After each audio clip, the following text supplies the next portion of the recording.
नमस्कार. जय महाराष्ट्र. विधानसभा निवडणुकीपूर्वी महाराष्ट्राच्या राजकारणातून एक सर्वात मोठी बातमी समोर येत आहे.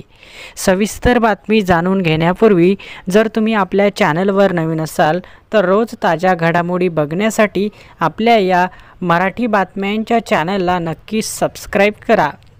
लोकसभा निवडणुकीत खासदार निलेश लंके यांनी पराभव केल्यानंतर माजी खासदार सुजय विखे यांनी आता आपला मोर्चा विधानसभा निवडणुकीकडे वळवला आहे. जिल्ह्यातील संगमनेर विधानसभा मतदारसंघातून निवडणूक लढविण्याची इच्छा त्यांनी व्यक्त केली आहे. ही इच्छा व्यक्त केल्याने आता सर्वांच्या भुवया उंचावल्या आहेत. लोकसभा निवडणुकीनंतर आता राज्यात विधानसभा निवडणुकीचं जोरदार वारं वाहू लागलं आहे. यातच आता महाविकास आघाडी आणि महायुतीकडून मोठी तयारी केली जात आहे. विधानसभा निवडणुकीत अहमदनगरच्या जनतेने सुजय विखेंचा पराभव करत निलेश लंके यांना खासदार म्हणून निवडून दिले. यानंतर आता माजी खासदार सुजय विखेंनी विधानसभा निवडणूक लढवण्याची तयारी दर्शवल्याने अहमदनगरमध्ये बाळासाहेब थोरात विरुद्ध सुजय विखे लढत होण्याची शक्यता आहे. बाळासाहेब थोरात हे संगमनेरचे विद्यमान आमदार आहेत. यापूर्वी विखे यांनी राहुरी विधानसभा मतदारसंघातूनही निवडणूक लढविण्याची इच्छा व्यक्त केली होती, परंतु मला संगमनेरमधूनच विधानसभा निवडणूक लढवायला आवडेल, इतर मतदारसंघात नको असं त्यांनी म्हटलं आहे. पक्षाने आदेश दिल्यास संगमनेरमधूनच उमेदवारी करणार आहे असं सुजय विखे यांनी म्हटलं आहे.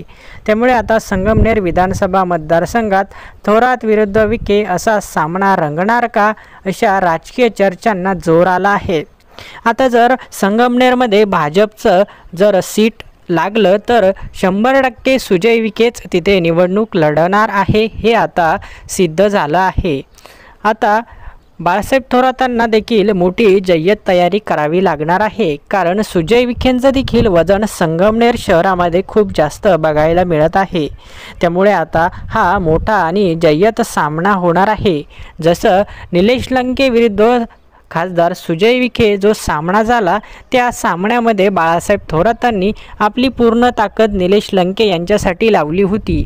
आता ते स्वतःसाठी देखील पूर्ण ताकद लावून विधानसभेच्या निवडणुकीला रिंगणामध्ये उतरणार आहे.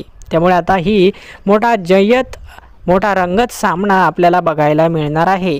त्यामुळे अशाच रोज ताज्या घडामोडी बघण्यासाठी आपल्या चॅनलला नक्की सबस्क्राईब करा आणि कमेंट्स बॉक्समध्ये सांगा की जर थोरात विरुद्ध विखे असा सामना झाला तर कोण जिंकेल. आपलं मत कमेंट्स बॉक्समध्ये नक्की कळवा. धन्यवाद.